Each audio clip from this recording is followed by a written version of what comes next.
Bonsoir, bonsoir et bonsoir. Très merveilleuse présentation, Coach Mike. C'était vraiment, chaque jour on apprend à se connaître et c'était vraiment touchant. Qui a déjà échoué dans sa vie?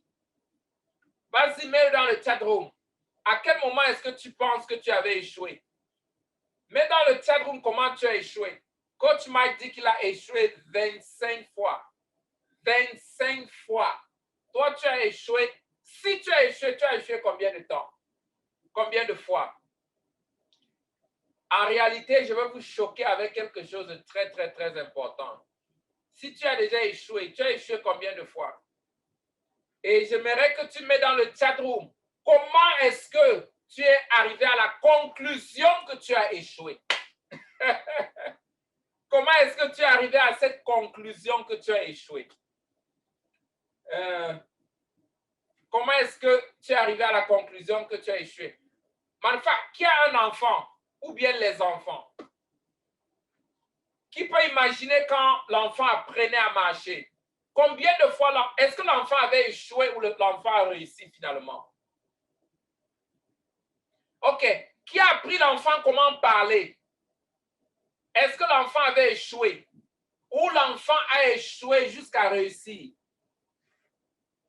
J'aimerais que tu enlèves le vocabulaire échoué dans ta vie.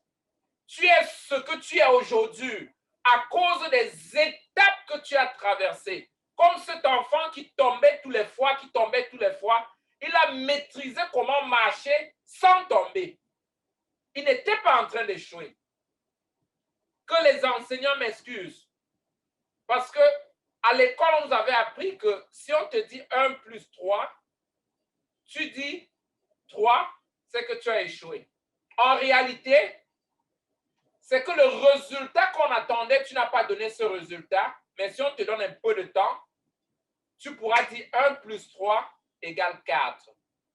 C'est une façon de penser. C'est une façon de penser. Chaque année, tous les fabricants automobiles recréent une marque meilleure que l'ancienne marque. Est-ce qu'ils avaient échoué l'année dernière? Pourquoi tu veux t'associer avec l'échec? À partir d'aujourd'hui, si quelqu'un veut débattre sur l'échec, prends rendez-vous avec lui et moi. On va parler de l'échec. Il n'y a personne sur la terre qui échoue ou qui a déjà échoué. Ce que tu appelles échec, ce sont des résultats dont tu t'attendais et tu n'as pas eu ce résultat à ce moment. Mais ça t'a rapproché de ton point final, de ton objectif. Tout ce dont tu as besoin, c'est de continuer à essayer jusqu'à ce que tu touches ce résultat. Qui a déjà joué au golf? Qui sait comment on joue au golf? OK. Tu vois que pour viser et mettre dans le trou, dès que tu fais une fois, ça ne donne pas. Est-ce que tu as échoué? Non. Ça fait partie du jeu. Donc, en réalité, Mike est un masterpiece. Il a développé beaucoup d'expérience. Et c'est ça qui fait de lui le leader qu'il est aujourd'hui. C'est ça qui fait de lui le leader qu'il est aujourd'hui.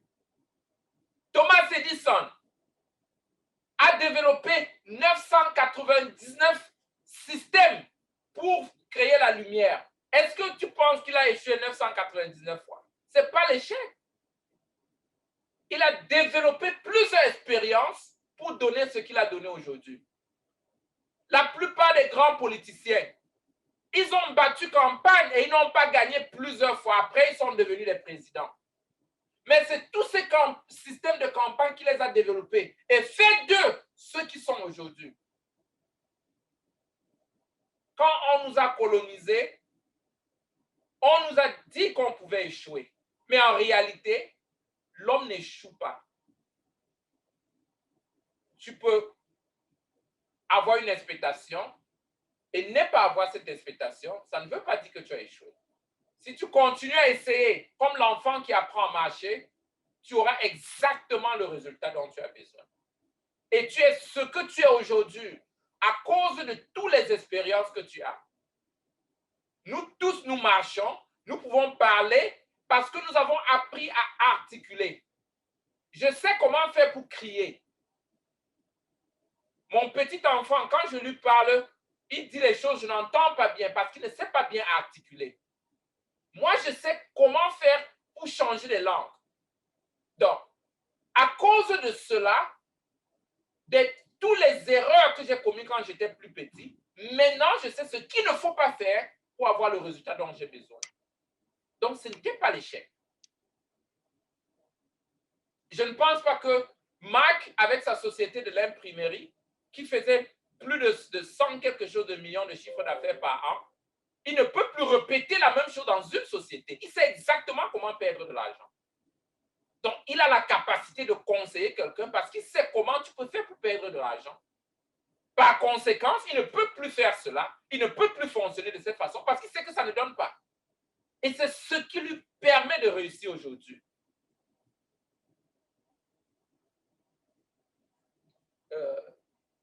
L'expérience est plus que l'espèce en capital. Beaucoup d'entre vous, tu peux dire que, mais attends, j'ai dépensé beaucoup d'argent. Oui, c'est ça qui fait de toi qui tu es aujourd'hui.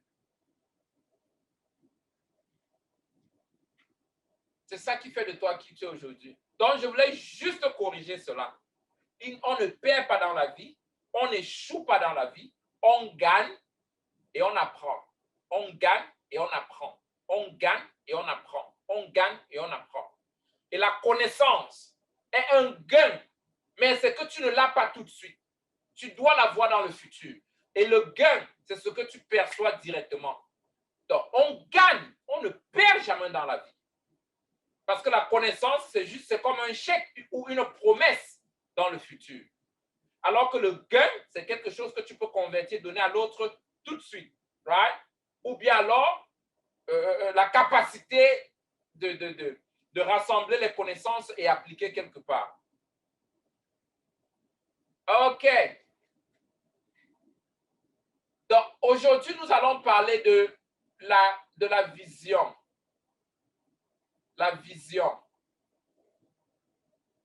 C'est très, très important d'avoir une vision. Qui sait exactement ce que tu veux dans la vie?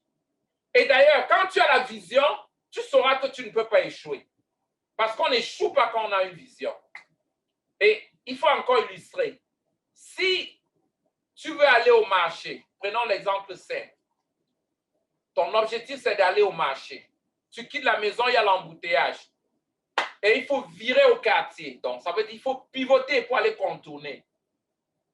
Est-ce que si tu avais planifié être au marché dans 1 heure, tu arrives au marché après 1h30, est-ce que tu as accompli ta mission?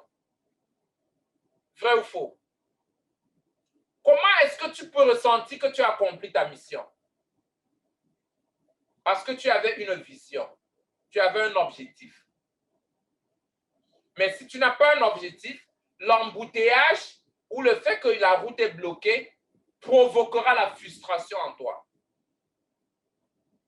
Donc, les gens qui réussissent font ce que ceux qui échouent ne le font pas.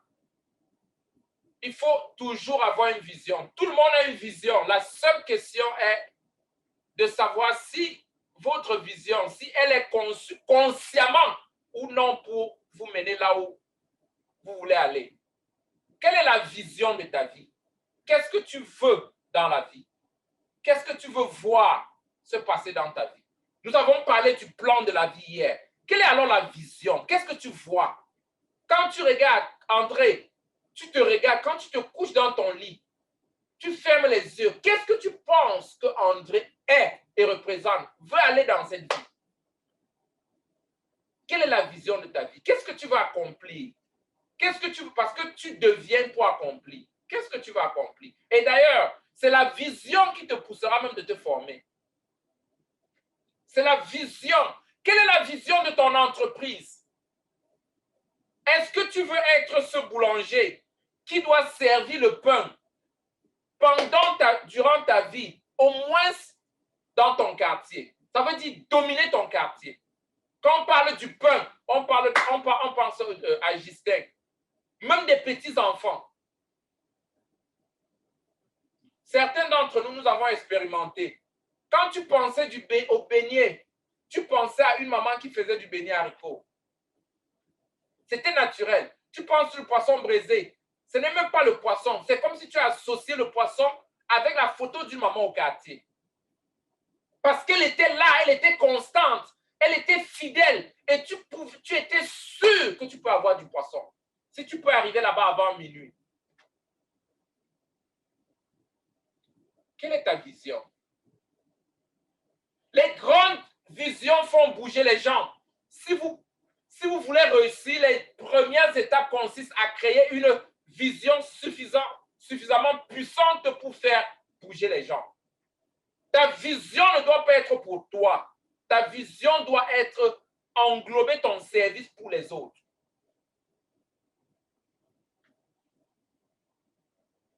Le jeu doit être ce que je veux faire pour les autres. C'est pourquoi les raisons viennent en premier lieu. Les réponses viennent en second lieu. Pourquoi tu veux faire ce que tu veux faire? Marc a parlé du fait qu'il veut servir un nombre d'étudiants. Peut-être il y aura le bénéfice de la vision. En faisant cela, peut-être il veut aller en retraite avec un nombre d'argent qui peut s'occuper de lui et de sa famille et de ses enfants, donner une sécurité financière à ses enfants. Mais tu vois que la première raison d'abord, c'est qu'il veut servir un nombre d'enfants. Quelqu'un m'a demandé une fois, mais Coach Rav, pourquoi tu es parti des États-Unis pour venir te focaliser sur les Africains? Alors qu'il y a l'argent là-bas, tout ça. Je lui ai dit, mais attends, tu es fou, il y a plus d'argent en Afrique qu'aux États-Unis. Si je peux former, je rends seulement 1 milliard d'Africains millionnaires. Je serai l'homme le plus riche de la Terre. Je serai plus puissant que la reine d'Angleterre. Imagine que j'aide coach Eugénie à mener un chiffre d'affaires jusqu'à 5 millions et j'ai mon fundraising. Je l'appelle. Elle me fera le chèque de combien? Même si elle me fait un chèque de 500 000 $, elle aura honte que non, ça c'est trop petit. Si tu veux avoir plus, donne plus, fais plus pour les autres. C'est le grand nombre. Donc, ta vision doit embrasser les autres. Lorsque nous avons un pourquoi suffisamment fort, nous remarquerons et trouvons les ressources autour de nous pour nous aider à le réaliser. On n'établit pas la vision par rapport aux ressources que tu as. Non. Ce sont les ressources qui localisent les visions. Ce n'est pas des visions qui attirent les ressources. Ce n'est pas les ressources qui attirent les visions. Donc, si tu as une bonne vision, la vision attirera les ressources. Donc, ne cherche pas les ressources pour avoir une vision, mais développe une vision. La vision appellera les ressources. Beaucoup de gens m'ont dit, Coach Rav, je ne veux pas avoir un grand truc parce que je n'ai pas de ressources. Ça veut dire que la vision n'est pas claire, enough. Ou bien alors, tu n'as pas voulu commencer là où tu te trouves. Gardez votre vision devant vous afin que la psychologie de l'accomplissement devienne une habitude. Selon ta vision, tu dois te décider à faire quelque chose sur ta vision, sans cesse. Quand je me suis engagé pour la mission pour Ali Global, je partageais encore hier avec coach Arnold et Nora. Je leur ai dit que Ali Global doit être la chose principale dans ma vie pendant 5 ans. 5 ans. Pas d'autre chose principale. Ça veut dire que j'ai délégué toutes les autres choses, le fonctionnement des autres entreprises, et je me focalise principalement d'abord sur Ali Global. Pendant 5 ans.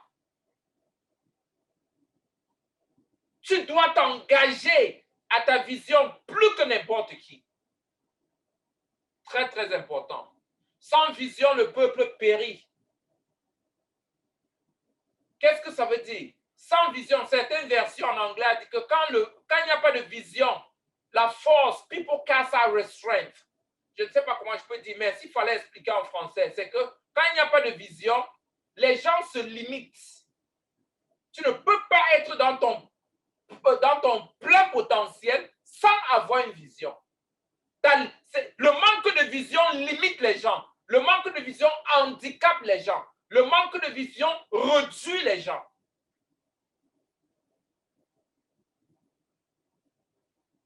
Le manque de vision enchaîne les gens. Pour faire sortir ton potentiel, pour toucher ton plein potentiel, il faut une vision pour venir purger cela en toi. C'est pourquoi quand j'avais rencontré Marc, je lui ai dit, il faut partir d'un commerçant à un homme d'affaires et un homme qui porte la vision. Et je lui ai dit que le Cameroun, c'est être trop petit pour toi. Tu es un grand homme. Le Cameroun, c'est un petit pays. Je ne parle pas de petit pays l'artiste. Et pas petit pays dans le contexte que... Donc, je lui ai dit que tu peux faire plus que dans le Cameroun. Tu peux servir plus de 40 millions de personnes. Ta vision doit être plus grande que toi. Ta vision doit t'effrayer. Ta vision doit être quelque chose trop grandiose que dès que tu parles de ça, certains gens te quittent seulement. Ta vision doit t'amener devant les rois. Ta vision doit être une clé qui peut t'ouvrir les portes dont tu désires. Ta vision doit t'amener le genre de ressources que tu aimerais avoir.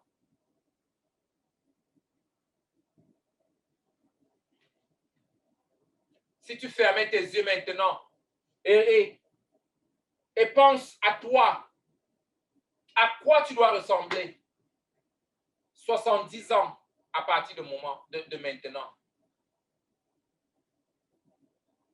Pense à ça. À quoi tu veux ressembler? À quoi tu veux ressembler? Nous sommes en train de parler de la puissance de la vision. Et pour exercer une vision, tu dois comprendre le cycle du succès. Parce que les personnes qui réussissent ont un élan, puis ils réussissent. Plus ils réussissent, plus ils veulent réussir. Et plus ils trouvent le moyen de réussir. Les personnes qui réussissent ont un élan. On ne se contente pas seulement à la destination, mais on se contente du processus pour arriver à cette destination. Qu'est-ce que cela veut dire? Tu dois croire à ton potentiel. D'ailleurs, pour avoir le résultat, tu dois tu dois croire en toi. Tu dois croire à ton potentiel. Tu dois avoir la certitude que tu peux le faire. Si personne ne croit en toi, tu es la seule personne qui doit croire à tout ce que tu peux faire. Et il n'y a pas de limite. La conférence, la vidéo que j'ai montrée, qu'on a présentée et j'ai donné un prix de 7 500 $ à un participant. Ce jour-là, j'étais venu dans la salle. J'ai mis 5 enveloppes. Et sur les 5 enveloppes, j'avais 100 $, j'avais 200 $, j'avais 500 $, j'avais 2 autres enveloppes. Une autre enveloppe, j'avais mis dessus 7 500 $, mais en chèque. Et j'avais l'autre de 25 000 $. Un chèque dans l'enveloppe. Mais ce n'était pas visible. J'ai appelé les gens, j'ai dit, choisis ce que tu veux prendre. Les autres ont bondi sur 100 $ et 200 $ parce qu'ils pouvaient voir. Et ce gars a pris 7 500 $, mais personne n'a pris 25 000 $. C'était un chèque de 25 000 $. La puissance de la vision. Le fait de croire en soi.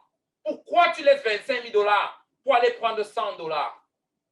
Si c'était moi, j'allais demander 1 million de $. Pourquoi? C'est le fait de penser petit. Pourquoi tu dois te réduire? Alors que tu as la possibilité de prendre 25 000 $, tu sautes sur 100 $ parce que tu peux voir avec les yeux.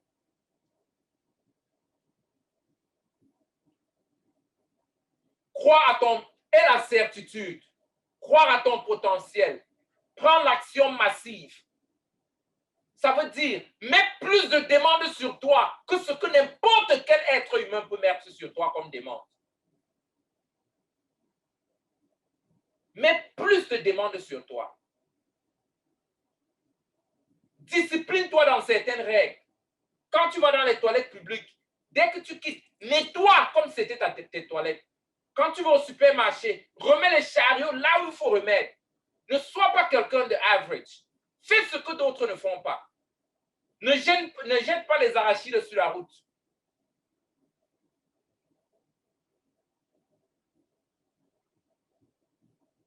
Fais ce que d'autres ne peuvent pas faire. Impose cette demande sur toi-même. Rends justice. Ne triche pas. Autant que ça dépend de toi. Ne triche pas. Que ce soit en public ou en privé. Sois sincère autant que ça dépend de toi. Élève ton niveau de standard. Naturellement, tu vivras dans l'excellence. Prends l'action massive et c'est comme ça que tu auras le résultat dont tu as besoin. C'est ça le cercle d'élan que tu dois utiliser pour vraiment, vraiment capitaliser sur ton potentiel. Quand je m'en vais dans des séminaires, comme vous êtes là, d'ailleurs, quand je m'enregistre à un séminaire, on m'envoie le livre. Je lis tout le livre au moins 5 fois avant le jour du séminaire. Après le séminaire, je relis au moins 5 fois. Quand je suis dans la salle, je suis comme un professeur parce que j'ai déjà lu 5 fois et j'ai des bonnes questions. Parfois qu'on demande, est-ce que les gens ont les questions? Personne ne pose des questions. Pourquoi tu ne t'es pas préparé? Pourquoi tu n'as pas mis plus de demandes sur toi? D'ailleurs, si je vois qu'on est en train de parler des 15 lois de la croissance, j'irai lire tout le livre sur les 15 lois. Ça, c'est mettre plus de demandes sur toi. C'est anticiper et être avancé plus que tout le monde. Est-ce que ce sera facile? Non. Quand j'ai su qu'il fallait faire ma croissance personnelle, la première des choses, c'est que j'ai pris mon téléviseur, j'ai donné aux amis. J'ai dit, qui veut mon téléviseur? Ils ont choisi, j'ai dit, il faut prendre. Depuis 17 ans, je n'ai plus jamais eu le câble chez moi. Dernièrement, j'ai acheté le téléviseur aux enfants pour faire certains exercices de l'école. Mais moi, personnellement, tu ne vas jamais, depuis 17 ans, tu ne vas jamais m'attraper devant un téléviseur. Parce que pour regarder la télé, pour moi, ça me coûte. Tu peux me dire comment? Mes heures sont calculées. Je sais combien il me faut gagner par heure. Et en regardant la télévision avec 1 heure, ça va me coûter beaucoup d'argent. Et c'est pourquoi je ne regarde pas la télé. Tu peux me dire, mais coach Raph, tu parles des informations où? Si quelqu'un m'annonce que quelqu'un a giflé le président français, qu'est-ce que cela va me donner? C'est ce que la télévision dit. OK, et puis quoi? Ça ne change rien. Ce n'est pas une information dont j'ai besoin. Mais si tu me dis ce qu'il faut faire pour résoudre un problème dans l'entrepreneuriat en Afrique, où je lis pour comprendre un mécanisme de Sea Capital au Cameroun ou au Congo, pendant ma présentation, je pourrais utiliser. Ce sera une valeur pour moi. Nous sommes en train de parler comment manager ta vie et créer cette vision. Aller et avoir ce dont tu as besoin. OK. Maintenant, comment faire pour avoir un élan? Un élan. Prendre cet élan. Les catégories qu'il faut voir. Je crois que vous avez ça sur votre manuel. Si tu n'as pas de manuel, s'il te plaît, va télécharger le manuel. Le manuel est tellement chargé et je ne peux même pas tout toucher sur le manuel. les catégories que tu dois toucher, les 7 catégories. À quoi ressemble ma vie idéale et la plus heureuse dans ce domaine? Tu mets le domaine. À quoi ressemble cette vie idéale? J'ai partagé avec vous. Je pense qu'aujourd'hui, je voulais même faire un peu de vidéos de chez moi pour partager. Ma vie idéale, mon domicile idéal. Je voulais avoir les animaux, les chèvres, les poules. J'ai les chèvres chez moi, j'ai les bœufs, j'ai les poules, j'ai 450 poules. Quand je me lève le matin, ils me suivent exactement comme au village. C'est ce que je voulais reproduire. Tu dois dessiner ta vie comme tu veux. C'est ça ton bonheur. C'est ça ton bonheur. Quelle est ta vie idéale? Quel genre de domaine tu veux vivre dedans? Est-ce que tu veux vivre dans un domaine de 100 hectares? Ou est-ce que tu veux vivre dans un appartement au 50e niveau, au centre-ville? Ça dépend de toi. Ou alors tu veux vivre à l'île. Tu veux construire ta part d'île, tu veux acheter ton île. Quelle est la vie idéale que tu veux? Ou tu veux juste une maison avec ta piscine sur le plafond, partie de ta chambre pour la piscine.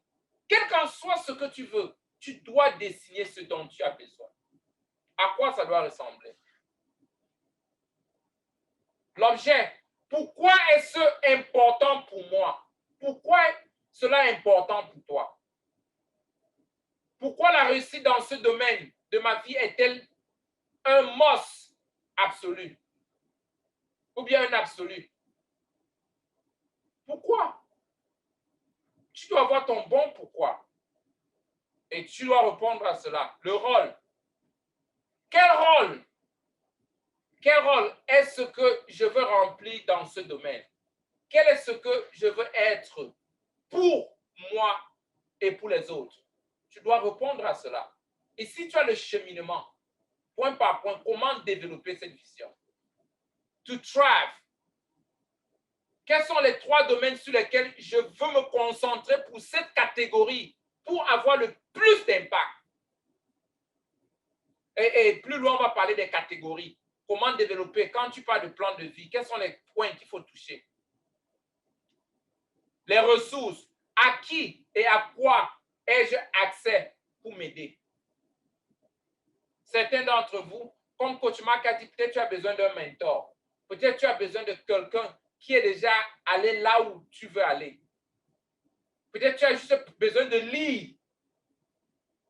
J'ai certains de mes grands enseignants que je les trouve dans les livres. Je passe le temps avec eux. J'apprends. Tu as peut-être besoin d'atteindre plus de séminaires comme ceci. D'aller à l'école des coachs, prendre l'expérience de quelqu'un d'autre. Est-ce que ça devienne ton expérience? Résultat, à 1 an, d'1 à 90 jours, quels sont les résultats les plus importants que je m'engage à atteindre maintenant? Plan d'action. Quel projet dois-je créer pour m'aider à atteindre ce résultat? Qu'est-ce qui doit apparaître dans mes plans hebdomadaires et quotidiens? Quel qu'en soit ce que tu veux faire, tu dois développer un plan qui doit te permettre à faire cela.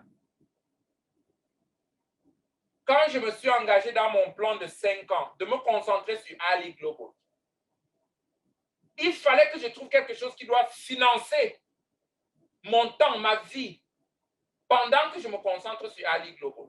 Même si d'autres, et n'est pas trop me soucier sur d'autres revenus.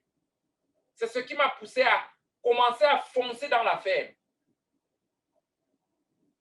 Parce que si tu as 1000 bœufs, tu seras sûr que tu vas gagner $1 million chaque année.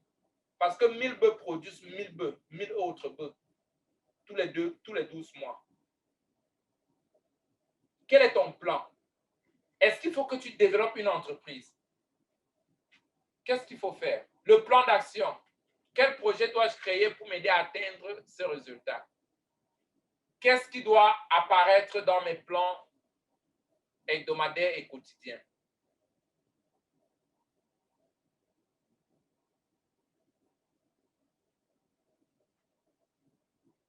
et pour prendre un élan, à quoi ressemble ma vie idéale et la plus heureuse dans ce domaine. Et nous avons touché les 7 points qu'il faut toucher.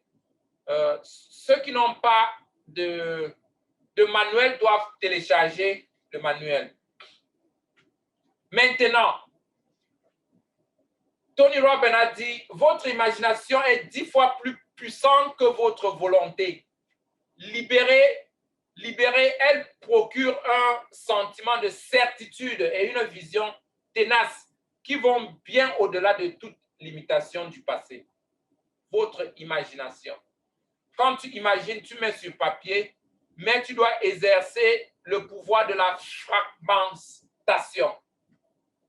La fragmentation. La fragmentation, c'est l'art de réduire une très grande vision en petits morceaux que tu peux croquer. Parce que si aujourd'hui, par exemple, la sœur Gottlieb,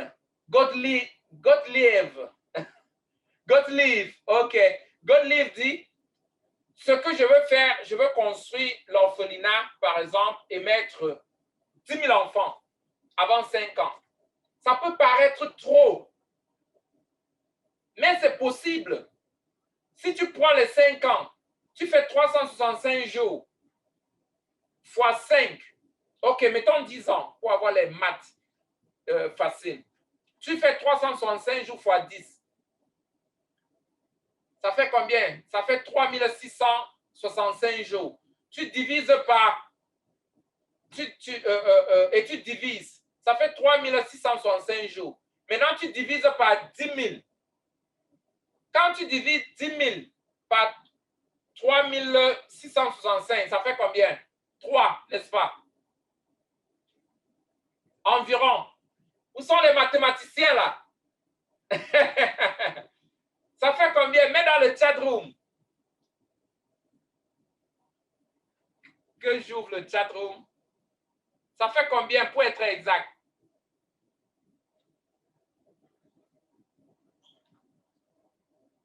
Docteur Madiador, ça fait combien?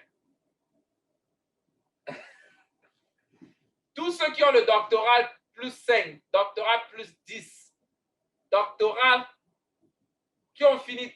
Docteur Aimé, ça fait combien? OK. Assumons 3. Ça veut dire qu'en réduisant cela en petits morceaux, si tu t'engages dans une course de gagner 3 personnes seulement, tu pourras accomplir ton but. 3 personnes seulement. Tu vois comment? Les 10 000, c'est comme si, oh non, non, non, c'est trop, c'est trop.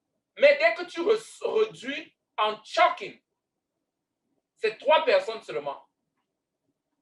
Et c'est faisable. La plupart de vous, vous parlez à plus de 10 personnes par jour.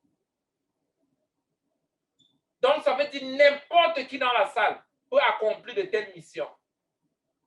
En 10 ans. En gagnant 3 personnes, en parlant à 3 personnes de quelque chose, en 10 ans, tu auras parlé à 10 000 personnes. 10 000 personnes. Plus de 10 000 personnes. En parlant à 3 personnes seulement. Donc, chacune, regrouper les informations en éléments de détail idéal afin qu'elles puissent être utilisées efficacement pour produire les résultats souhaités. Si je veux que mon organisation gagne $1 million en 10 ans, ou je veux mettre $1 million dans mon compte d'épargne en 10 ans, combien est-ce que je dois gagner par jour?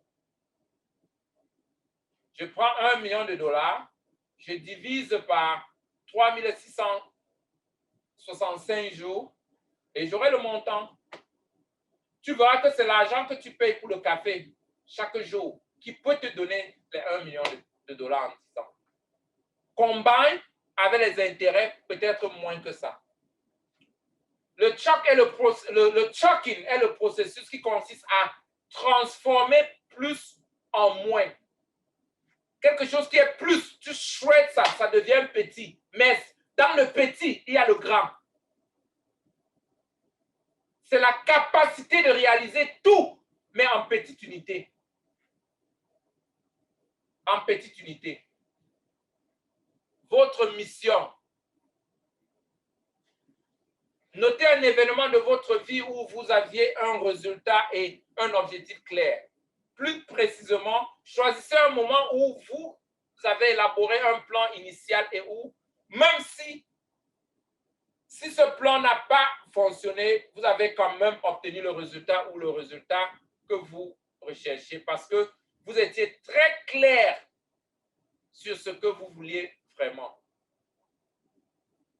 Donc, il y a les action steps disponibles dans ton livre que tu dois suivre. Maintenant, quand on parle des 5 étapes principales de la planification, la première étape, c'est de capturer. La deuxième étape, c'est de créer le plan. Quand on dit capturer, c'est tu peux t'asseoir et écrire n'importe quoi, n'importe comment. Ne cherche pas à ce que ce soit bien. Ou bien prends ton lecteur, ton téléphone. Tu appuies comme si tu veux parler à ton ami intime ou à ta maman. Parle à ta maman de ta vie que tu vas avoir. Parle juste. Sors, tu marches vers la rue, tu parles, et tu commences à organiser. Si c'est difficile pour toi d'écrire, ceux qui aiment écrire, prends le bic, tu t'assois, tu écris. Chaque côté, tu écris. C'est ta vie. Écris comme ça. Dès que tu écris, ça viendra. Dès que tu écris, ça vient. Dès que tu écris, ça vient. Ça doit sortir de toi. Créer un plan. Compléter au fur et à mesure le plan. Donc, il faut écrire. Nous devons apprendre à transformer les rêves en réalité. Développer les plans. Tu peux le faire en projet, tu peux le faire en bloc. Et utiliser et transformer en projet. Maintenant, les 5 niveaux de gestion. Dans chaque niveau dans ta vie, tu dois développer les différents niveaux de gestion. Tu dois regarder les domaines dont tu as besoin de l'amélioration.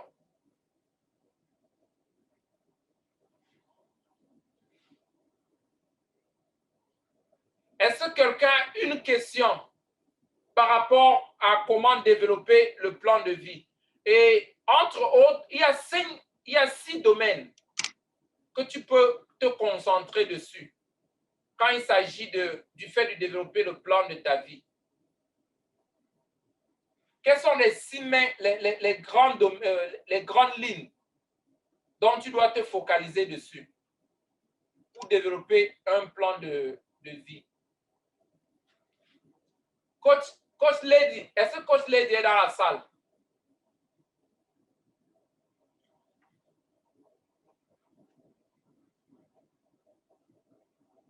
Oh, OK.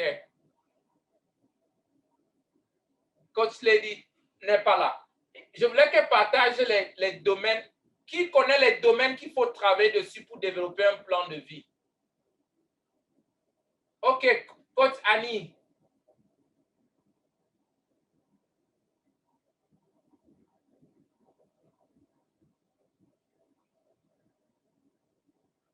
Coach Annie, c'est une question ou bien?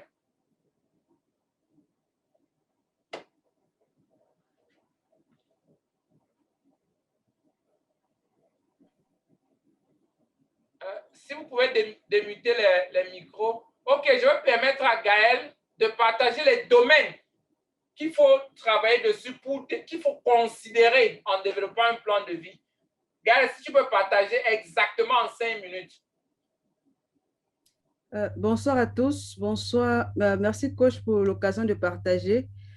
Concernant les différents axes pour pouvoir établir un plan de croissance ou un plan de vie, nous avons 8 différents plans, notamment le premier plan qui est le plan de développement personnel. Pour établir un plan de croissance, nous devons d'abord penser à notre développement personnel.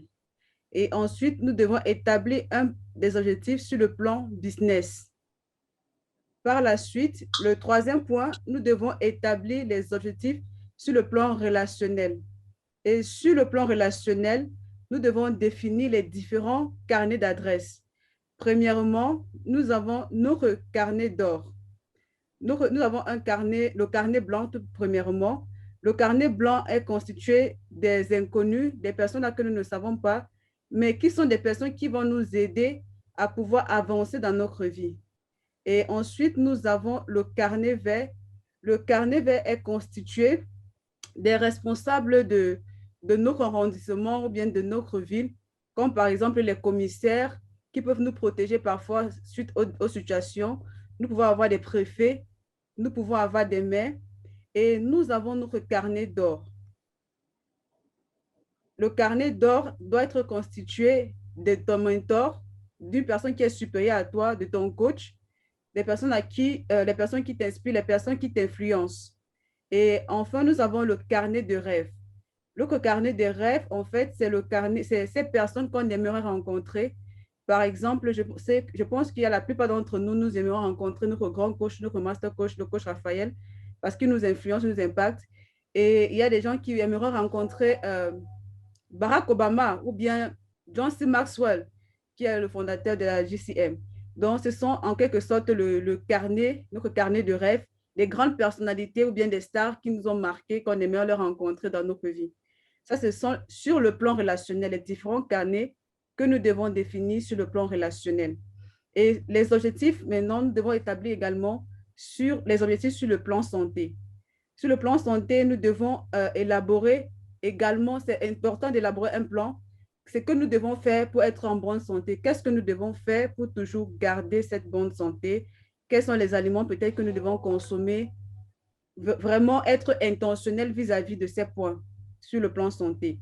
Et le cinquième point, nous devons élaborer les objectifs également sur le plan financier. Chacun doit avoir un plan financier de sa vie. Combien est-ce que j'aimerais gagner d'ici la fin de cette année? Combien est-ce que j'aimerais épargner d'ici 6 mois, d'ici 3 mois ou bien d'ici la fin de l'année? C'est important d'élaborer ces plans financiers pour notre vie. Et par la suite, nous avons le plan familial. Les objectifs familiales que tu te donnes, qu'est-ce que tu fixes peut-être pour les parents? Quels sont les objectifs que vous avez fixés pour vos enfants, pour votre famille et pour ceux qui ne sont pas encore mariés? Quels sont les objectifs que vous avez fixés pour vous? Quel est le nombre d'enfants? C'est souvent même bien de pouvoir définir même le nombre d'enfants qu'on aimerait avoir ou bien définir ce que nous voulons pour notre famille. Pour ceux qui aimeraient construire des maisons pour leurs parents, ce sont des plans que nous devons élaborer sur le plan familial. Et ça, c'est le sixième point. Le septième point, c'est les objectifs sur le plan contributionnel. C'est que nous apportons à la société, la contribution sociale. Il est important de donner ce que nous recevons. Donc, on doit être intentionnel avec tous ces plans. Et pour le dernier point, qui est le huitième point, nous avons les objectifs sur le plan loisir. Qu'est-ce que nous faisons de nos temps libres? Quels sont nos loisirs? Qu'est-ce que nous aimerons faire? Est-ce que c'est le voyage? Est-ce que nous devons être également, je parle du mot intentionnel parce que vraiment pour ces plans de vie, nous devons être intentionnels pour chaque objectif. Et pour les loisirs, il y a ceux qui aimeraient faire des voyages. Il faut élaborer un plan pour cela et penser à ce que nous faisons de nos temps libres. Est-ce que nous avons des rendez-vous avec nous-mêmes pendant nos temps libres? Est-ce que nous aimerons nager ou bien faire de la course? Donc, ce sont en quelque sorte les 8 points ou bien les 8 axes définis pour pouvoir élaborer un plan de croissance ou bien un plan de vie. Merci, coach Raphaël.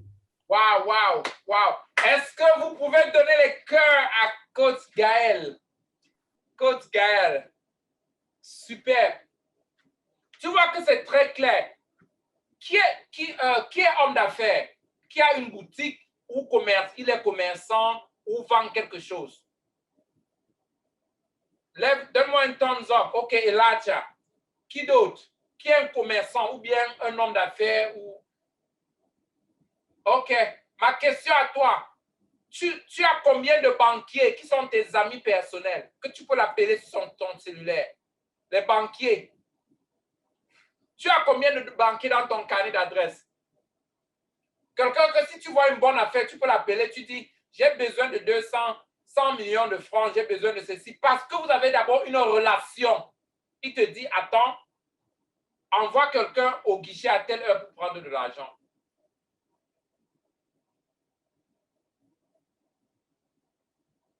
Je suis en train de parler de quelque chose de l'intentionnalité. La dernière fois que je suis arrivé au Sénégal, Maman Ali, Coach Bendy, si j'avais le temps, je pouvais rencontrer beaucoup de grandes autorités, des gens que je ne connaissais pas. Elle m'a dit, Coach Raph, je cale le rendez-vous pour toi. C'est qui? Qui est-ce que tu veux rencontrer? Elles étaient prêtes d'élargir mon rendez-vous pour rencontrer que ce soit la première dame, que ce soit telle personne, que ce soit telle personne. Quels sont des gens clés que toi tu as développés intentionnellement, qui peuvent te faciliter les choses pour atteindre ton but? Ou est-ce que tu es cette personne qui cherche les gens quand tu as un problème?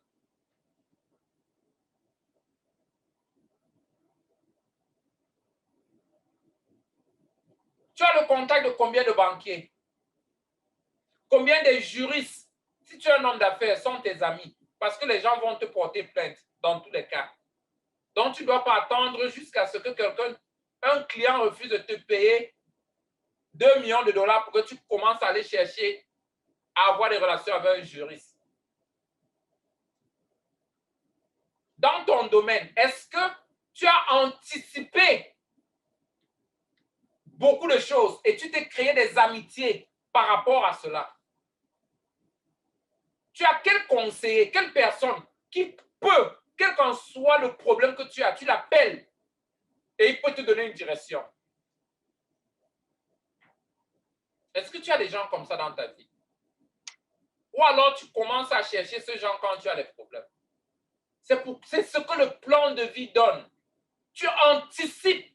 Certains d'entre vous, vous êtes en train de finir vos études et tu n'as pas de relation avec des hommes d'affaires, des gens qui peuvent te recommander.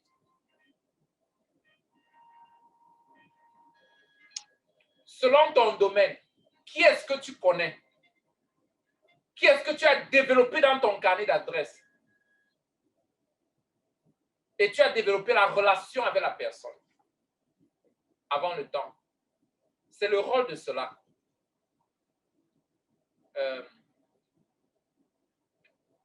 Coach, il me reste combien de temps? Je pense que j'ai fini, n'est-ce pas? 7 minutes, coach.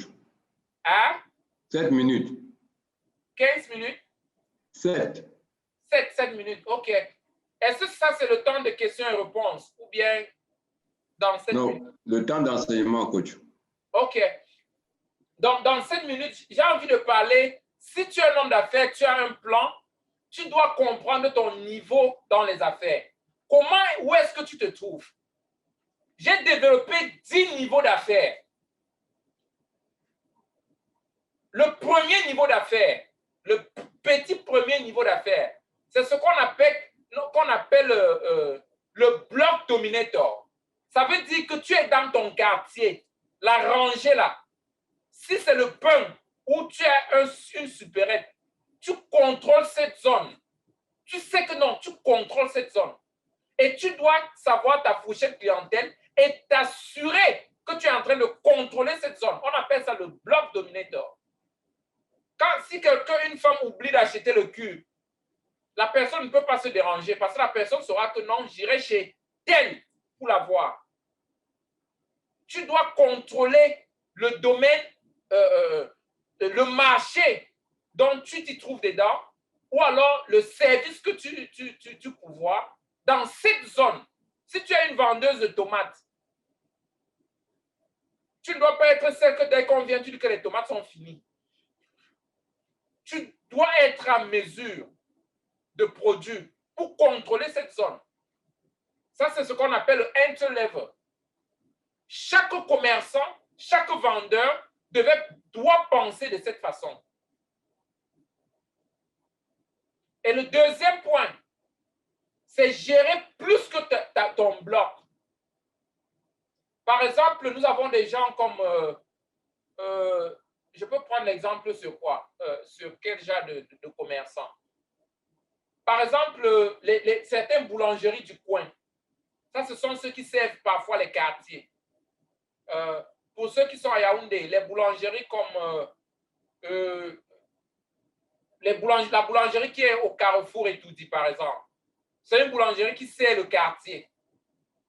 Voilà une boulangerie qui sert le quartier. Les gens ne quittent pas, peut-être Essos pour aller là-bas acheter le pain. Non. Ce n'est que les gens d'Etoudi qui achètent là-bas. Donc, ça sert le quartier. Ça ne sert pas le bloc. Ce n'est pas comme une boutique sénégalaise qui sert le bloc, mais ça sert le quartier. Ça, c'est le deuxième niveau d'affaires. C'est quoi la différence entre les deux?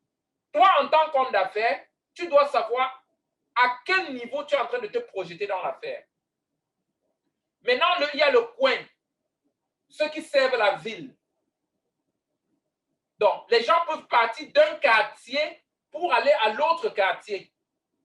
Pour ceux qui sont à Yaoundé encore, il y a la boulangerie, restons avec la boulangerie. Il y a quelle boulangerie qui sert la ville de Yaoundé?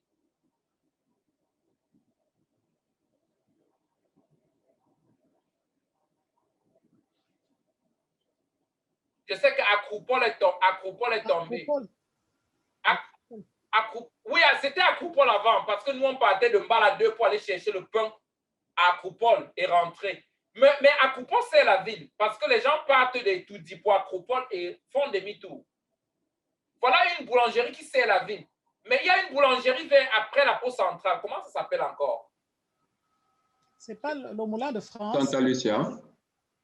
Yes, Santa Lucia, par exemple. Santa Lucia, elle est nouvelle. Ça, c'est pour les... Je sais qu'il y a une autre là. Tu vois, voilà une boulangerie dont les gens quittent de partout dans la ville pour aller se servir. Il y a une autre à la poste centrale pour ces pains de France ou ces moulins de France qui servent tout Yaoundé et puis les gens font la file pour se servir. OK. Voilà le troisième niveau. Ceux qui sont en train de servir la ville. Maintenant, ceux qui servent pas seulement la ville, mais ceux qui servent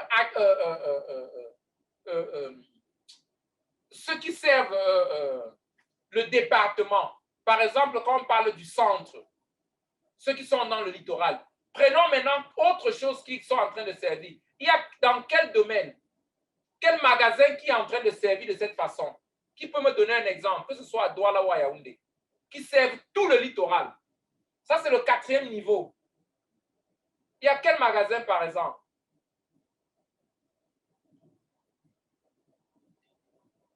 C'est comme si tous sont de la diaspora. Hein?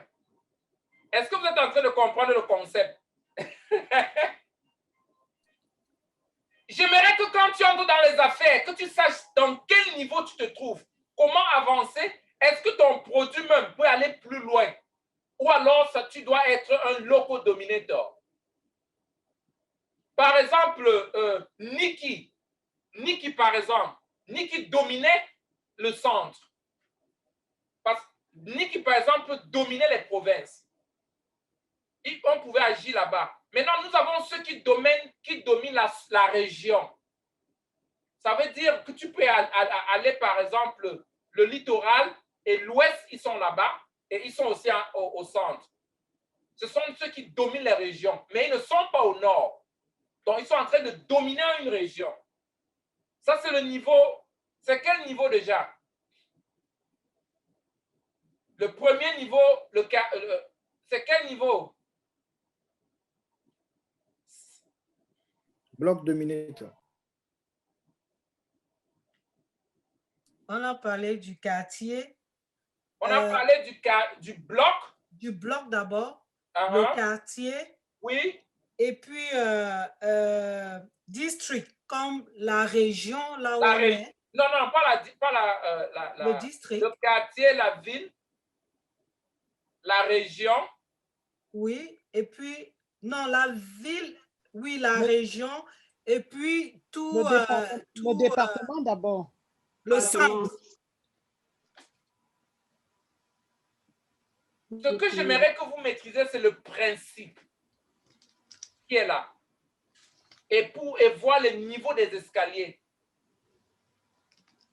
Le centre, maintenant la sous-région dans le pays, ça veut dire que tu contrôles Douala, tu contrôles Yaoundé, tu contrôles l'ouest, mais tu n'es pas dans le nord. Maintenant, nous avons ceux qui dominent le pays. Il y a quelle compagnie qui domine le pays? Par exemple, ceux qui font le yaourt Camlet. Camlet, on voit Camlet partout. Les brasseries du Cameroun, ils sont partout. Voilà ce qu'on appelle le country dominator. Les gars qui dominent le pays. Ils sont connus partout dans le pays. Maintenant, nous avons la sous-région. Ceux qui sont au Cameroun, au Gabon, au Tchad, ça c'est la sous-région. Peut-être on ne les connaît pas dans la RDC ou au Sénégal. Nous avons par exemple, quelle compagnie qui est dans la sous-région? Je crois que les brasseries aussi. Les brasseries sont élargies dans la sous-région. MTM aussi, dans la sous-région. Orange. Les compagnies de transport, par exemple. Hein? Les compagnies de transport. Les compagnies de transport, donne-moi un exemple. Quelle compagnie de transport? Ça, c'est trop fort pour moi. Ok, Kameko ne connaît pas dans la sous-région. Kameko, c'est seulement Douala. Kameko est un local dominator. Oui, mais ça peut être des transports routiers, hein, pas nécessairement aériens, mais des transports routiers. On sait qu'il y a Non, je suis en train de parler de la sous-région Afrique. En Afrique, non. Le Cameroun. Yeah. Oui, il y en a qui Afrique, oui. C'est plutôt les foules. Donc, toi, tu peux entrer dans les affaires pour être un dominateur de la sous-région. C'est le concept que je veux que tu vois. Tu n'as pas besoin de commencer par le bloc. Mais tu peux entrer au niveau 6, au niveau 7, comme un dominateur de la sous-région. Maintenant, le niveau 8, le dominateur d'un continent dominator. Nous avons qui, par exemple? Nous avons Afriline. Ethiopia Airlines. Ethiopia Airlines, super. Ils dominent le continent. Ils ne sont pas venus dans les affaires comme Kameko. Ils sont tous des agents de voyage, mais il y a une très grande différence. Un autre gars est dominateur local du pays, mais l'autre est dominateur continental. Donc, il domine dans l'Afrique. C'est très important. Chaque affaire doit être analysée de cette façon. Pour toi, l'homme d'affaires, même gérer ou traiter avec une entreprise, tu dois savoir quel est ton marché. Quel est le marché que tu veux dominer? Numéro 8, nous avons ceux qui dominent plusieurs continents, donc plusieurs régions. Peut-être l'Afrique et puis l'Asie. Ali Global, par exemple, on a la présence en Afrique et la présence en Europe, la présence aux États-Unis. Donc, notre target market, ce n'est pas juste l'Afrique, malgré que la cible est partie d'un point de départ qui est l'Afrique. Tout de suite dans la salle, nous avons rassemblé les gens au moins de 3 continents, tout de suite. Et nous avons ceux qui dominent le monde, comme Facebook, WhatsApp, Google. Que tu sois en Inde ou en Chine, le gars domine le monde. Son produit est pour le monde. Son produit n'est pas pour une cible des gens. Jusqu'à présent, je peux dire que Alit n'est pas encore global. Parce que nous avons une cible des gens. Nous n'avons pas de Chinois dans la salle. Notre produit n'est pas adapté pour le contexte chinois. Pour le moment. Chaque homme d'affaires doit savoir où est-ce que je veux dominer. Quel est mon état de l'affaire? Voilà l'introduction de 10 étapes de l'affaire. Qu'est-ce que tu veux dominer? Maintenant, dans cela, on a ce qu'on appelle les cibles dominators, qui est une autre façon de faire le avatar du client. Peut-être si Annie veut vendre les mèches, elle peut taguer les filles africaines de 18 ans à 25 ans. C'est tout pour les vendre les mèches. Elle cherche exactement ce qu'elles aiment et elle développe un système de publicité pour une cible avatar de ce genre-là. Coach André peut décider de vendre, de développer peut-être la denture des vieilles personnes et cible les gens de 65 ans à 70 ans. C'est tout. Tout en sachant que Dans le monde entier, il y a peut-être 1 million ou bien 10 millions et je veux me concentrer sur les 10 millions de gens. Voilà ma cible clientèle. Tu peux taguer, avoir un produit et taguer seulement les handicapés et faire les recherches, comprendre que dans le monde, il y a juste tel nombre d'handicapés avec tel genre d'handicap et tu veux répondre à ce besoin.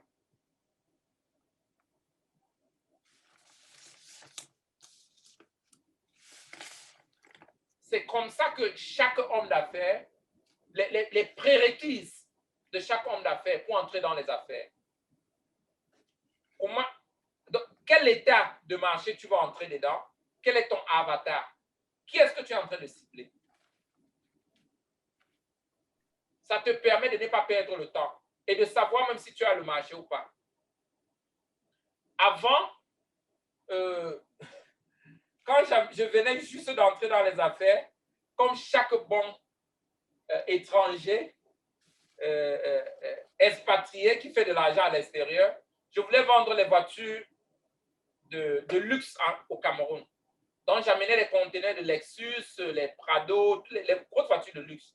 Et je vendais aux ministres. Une des erreurs, c'est que je n'avais pas compris qu'on a moins d'1% de Camerounais qui peuvent acheter les voitures de luxe. Les voitures qui coûtent 50 millions de francs et plus. Et les 1% ont la capacité de venir acheter à l'étranger. Donc, en réalité, c'est comme s'il n'y a même pas de marché. Ceux qui ont la capacité de payer 50 millions pour acheter une 4x4 Lexus qui vient des États-Unis, la même personne a la capacité de venir acheter ça ici aux États-Unis à 30 000 $. Parce que la personne peut avoir le visa, la personne a le temps parce qu'elle passe les vacances ici. Ou la personne a ses enfants ici. Donc, en voyant que non, mais attends, il y a 40 millions de Camerounais, oh, mais au moins si 1% achetait, ça fait 4 millions. Oh, il y a le marché. Il n'y a pas de marché. Et j'ai perdu des millions comme ça. Je ne comprenais pas pourquoi je pouvais venir avec 10 voitures de luxe, personne n'achète. Et personne n'achète. Parce qu'il n'y a pas de marché. Il n'y avait pas de marché.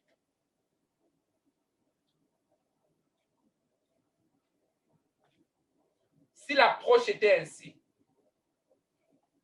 les 10 étapes de marché, j'allais voir qu'il n'y a pas de marché. Où est mon avatar? Il n'y a pas d'avatar. Tous ceux qui volent l'argent au gouvernement, ils ont la capacité de venir acheter parce qu'ils ont leur compte bancaire ici. D'ailleurs, ils ne vont jamais acheter chez moi. Et je connais plein de Camerounais qui ont fait les mêmes bêtises et qui continuent même à faire les mêmes bêtises. Ils ne comprennent pas pourquoi ça ne donne pas. Mais la réalité, c'est qu'il n'y a pas de marché. Il n'y a pas de marché.